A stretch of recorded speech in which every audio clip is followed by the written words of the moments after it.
Earlier this month, thousands of protesters took to the streets locally to protest the second Trump administration. In Tampa, St. Petersburg, Clearwater, and all over the state, including in places that aren't traditionally thought of as Democratic strongholds, protesters stood on street corners, waved signs, and shouted into bullhorns. It was part of what organizers called a nationwide hands-off day of protest. I covered the St. Petersburg protests downtown and wrote about them for our Rundown newsletter, which, by the way, is free for Tampa Bay Times subscribers. There was a lot of talk of returning the government back to its rightful role. No more unilateral cuts to programs funded by Congress, the protesters said. No more deporting legal residents without due process. In the newsletter, I compared the protests to the Tea Party demonstrators who made their voices clear during the Obama years.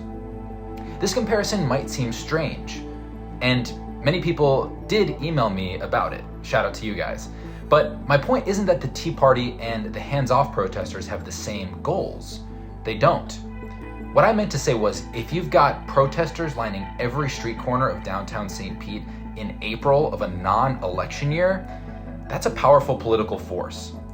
The Tea Party defined almost a decade of American politics and culminated in the election of Donald Trump. Will the hands-off effort have that same level of influence? It's too early to know.